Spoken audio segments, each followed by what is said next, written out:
নমস্কাৰ বন্ধুসকল, স্বাগতম জনাইছোঁ মোৰ ইউটিউব চেনেল জেউট টেকলৈ।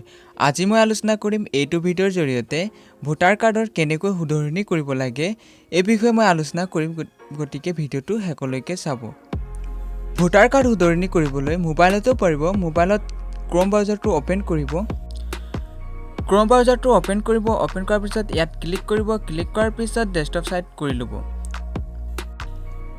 ইয়াত টাইপ কৰিব www.nvsp.in। টাইপ কৰাৰ পিছত এনে এখন ইণ্টাৰফেচ অ'পেন হ'ব। ইয়াত জুম কৰি ধুনীয়াকৈ ডাঙৰ কৰি ইয়াত ফিল আপ কৰিব পাৰিব। মই ডেস্কটপত কৰি দেখুৱাইছোঁ, গতিকে এইটো মোবাইলটো অফ কৰিছোঁ।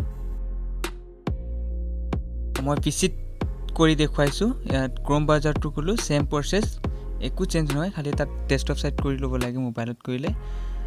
তো ইয়াত একে সাৰ্চ কৰিব লাগিব www.nvsp.in সাৰ্চ কৰিব। তাৰপিছত প্ৰথম লিংকটোত ক্লিক কৰিব। ক্লিক কৰাৰ পিছত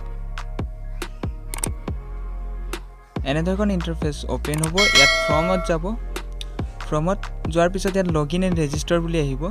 তো মোৰ লগইন কৰা আছে, মোবাইল নম্বৰ ৰেজিষ্টাৰ কৰা আছে তাত। তো মই মোবাইল নম্বৰটো দি পিনে লগইন হৈ ল'ম। ইয়াত মোবাইল নম্বৰ দিব লাগিব, তাৰপিছত পাছৱৰ্ড দিব লাগিব, তাৰপিছত কেপচা কোডটো ইয়াত ফিল আপ কৰিব লাগিব।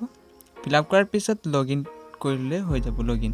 কিন্তু যদি আপোনাৰ একাউণ্ট নাই তেনেহ'লে do not have a account register as a new ইউজাৰত ক্লিক কৰি একাউণ্ট ক্ৰিয়েট কৰি ল'ব পাৰিব। তাৰপিছত এনেধৰণৰ পেজ অ'পেন হ'ব। ইয়াত ফ্ৰম 8ত চিলেক্ট কৰিব, এইটো কাৰেকশ্যনৰ কাৰণে হয়। তাৰপিছত চেল্ফ হ'লে চেল্ফ নিজৰ কৰিব। যদি ফেমিলি কৰিবলৈ হয় তেনেহ'লে ফেমিলি চিলেক্ট কৰি এপিক নম্বৰটো দি পিনে নেক্সটত ক্লিক কৰিব। তো মই চেল্ফৰ কৰি দেখুৱাইছোঁ। তাৰপিছত ইয়াত চিলেক্ট কৰিব, 3টা লেংগুৱেজ আছে, যিকোনো এটা লেংগুৱেজ চিলেক্ট কৰিব।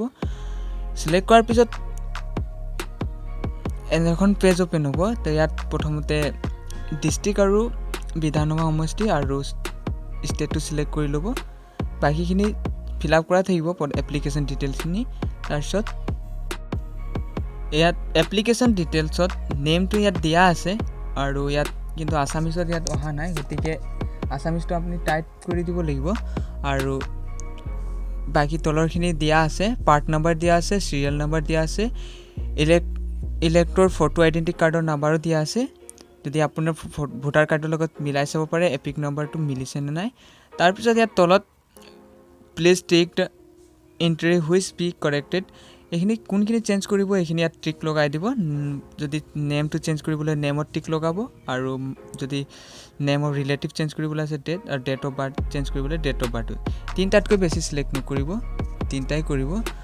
তো মই 3টা চিলেক্ট কৰি লৈছোঁ, যিকোনো 3টাই চিলেক্ট কৰিব।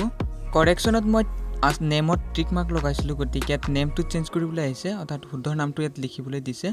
তো শুদ্ধ নামটো মই ইংৰাজীত লিখিলে ইয়াত আছামিছত টাইপিং হৈ যাব, আৰু ইয়াত ছাৰনেমটো ইংলিছত লিখিলে ইয়াত আছামিছত টাইপিং হৈ যাব। যদি আছামিছত শুদ্ধকৈ নাহে তেনেহ'লে এই আছামিজ টুল কিটটো ব্যৱহাৰ কৰি ইয়াত শুদ্ধ কৰি ল'ব। কাৰেকশ্যন কৰোঁতে যিখিনি ইয়াত টিক মাৰ্ক লগাইছিলে সেইখিনি ইয়াত তলত স্ক্ৰল কৰি ইয়াত ফিল আপ কৰি দিব। মই এইখিনি ফিল আপ কৰি দেখুওৱা নাই, মই ইয়াত স্কিপ কৰি দিছোঁ ভিডিঅ'টো। মই এইখিনি গোটেইখিনি ফিল আপ কৰিলোঁ। ফিল আপ কৰাৰ পিছত ইয়াত proof for change of name, মই ইয়াত ছাপৰ্টিং ডকুমেণ্ট এটা আপলোড কৰিব লাগিব, আৰু ছাপৰ্টিং ডকুমেণ্টটো 2 MBতকৈ বেছি হ'ব নালাগে।